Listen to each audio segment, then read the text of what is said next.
Mesdames et messieurs, chers compatriotes et panafricanistes, je suis Dr Jacques Janvier Robs Okwedou, universitaire canado-gabonais. Nous prenons la parole ici et maintenant en tant que président du Front de libération nationale du Gabon, en abrégé le FLING, pour dénoncer avec force et indignation les arrestations et incarcérations arbitraires de deux leaders syndicaux du secteur de l'éducation nationale au Gabon, à savoir M. Simon Doedzo et Marcel Libama, deux figures emblématiques de la lutte pour la dignité des enseignants et la survie de l'école gabonaise, comme service public essentiel au sens non rival et non exclusif du terme, avec ses énormes externalités positives. Ces arrestations injustes, intervenues dans un contexte de revendication sociale pacifique des enseignants, constituent un acte politique grave de la part de l'oligarchie criminelle ritualiste et kleptomane en place, au sens de porter gravement et directement atteinte aux libertés syndicales, aux droits de grève et à la liberté d'expression. Pourtant, garantie par la Constitution gabonaise et les conventions internationales ratifiées par le Gabon, notamment celle de l'Organisation internationale du travail, ou OIT, ainsi que les mécanismes, les instruments africains et universalisants de protection des droits humains, Commission africaine des droits de l'homme et des peuples, ONU, Amnesty International et j'en passe. Elles constituent l'expression, ou plutôt elles sont l'expression d'un régime faussaire et amateur aux abois, en banqueroute financière sous ajustement structurel du FMI, incapable de satisfaire dans ses devoirs régaliens les droits des citoyens, en raison essentiellement des détournements massifs des deniers de l'État par les copains et coquins de l'hyper président en place, détenteur de tous les pouvoirs, mais incompétent en tout, mais surtout responsable en rien ou de rien devant la nation. Elles traduisent une dérive autoritaire, voire dictatoriale, celle d'un pouvoir criminel, ritualiste et financier, incapable de répondre aux revendications sociales autrement que par la répression, la criminalisation de l'action syndicale et l'instrumentalisation de la justice, quand son chef putschiste mentait éhontément au peuple il y a peu que le Gabon était juteux, que la dette publique avait été entièrement payée et que le Gabon avait pour la première fois de sa trajectoire historique en 2026 le budget le plus important côté recettes publiques. Elle relève de la répression politique de la part d'un pouvoir anxiogène, malfaisant, honni et vomi par le peuple enfin éveillé, au sens de viser comme objectif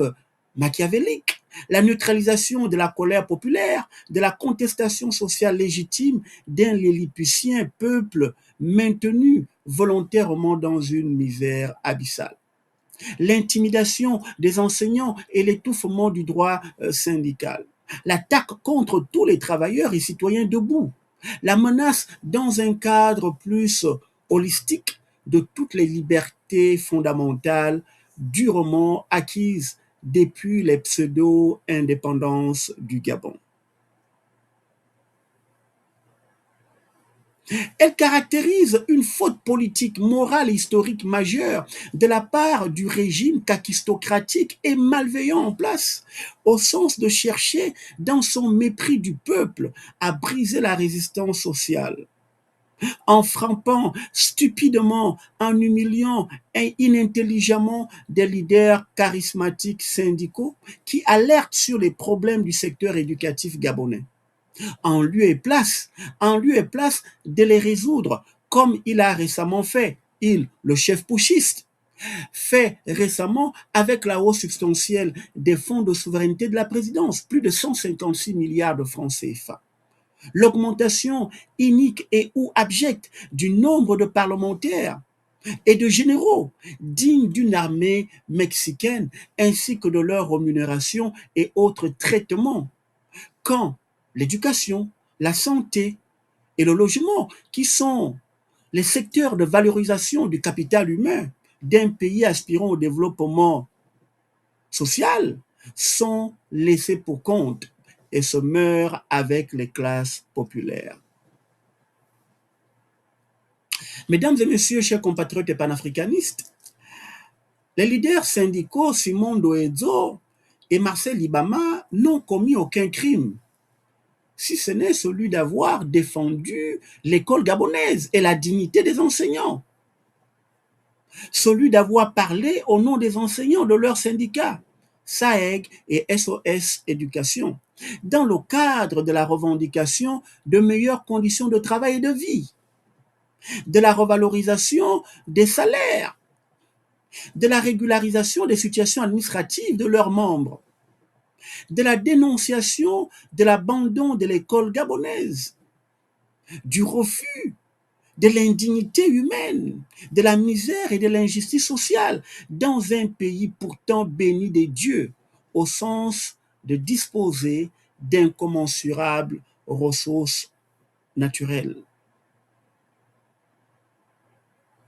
Les arrêter arbitrairement, les humilier publiquement, les emprisonner injustement en vue d'intimider et de museler les actions syndicales est un acte stupide de la part du gouvernement terroriste et injuste en place qui ne fera qu'amplifier la contestation légitime et populaire jusqu'à sa chute, tant il est incapable de gérer par le dialogue et la justice sociale. Face à cette situation, le Front de libération nationale du Gabon, comme je l'ai dit tantôt en abrégé le flingue, que je préside, exige la libération immédiate et inconditionnelle des messieurs Simon Doezo et Marcel Libama. Il exige la fin des poursuites judiciaires instrumentalisées contre leur personne, tant leur engagement s'est essentiellement inscrit dans le cadre d'une action syndicale légitime, visant exclusivement comme objectif la défense des droits professionnels, sociaux et moraux des enseignants, la protection de l'école gabonaise et du système éducatif national. Au cas échéant, la criminalisation de l'action syndicale de ces leaders charismatiques et l'émission de mandats de dépôt à leur encontre par une justice corrompue et ou aux autres, comme réponse nauséeuse et nauséabonde aux revendications sociales de leurs membres syndicaux, serait une atteinte grave à l'état de droit et un élément déclencheur de tensions sociales futures plus grandes, plus importantes, pouvant nuire à la stabilité socio-politique du pays.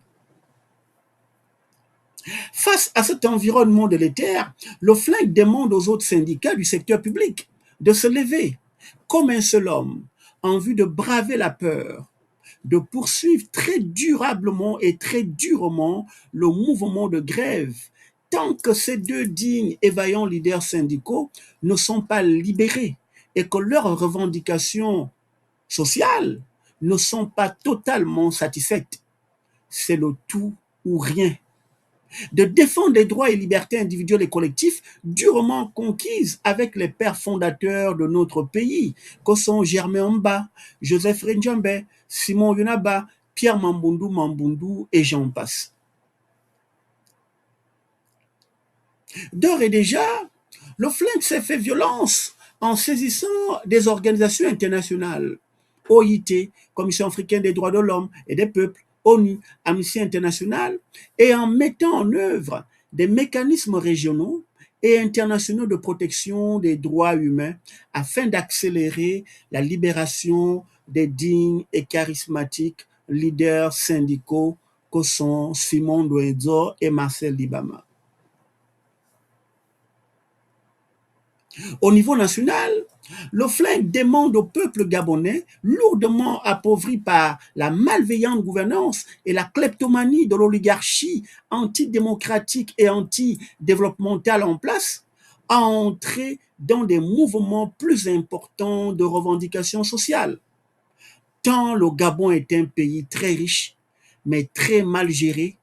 par les malfaisants Bongo et leurs affidés. À cet égard, le flingue demande à l'armée patriote, vaillante et digne gabonaise, de se tenir en embuscade lors de ces mouvements de revendication sociale plus grandes en cas d'assassinat des populations civiles au menu par la milice privée dénommée GR du régime faussaire, incompétent, criminel ritualiste et financier en place du putschiste Oligui Nguema. Vive la République, vive le Gabon, la patrie ou la mort, nous vaincrons. Je vous remercie.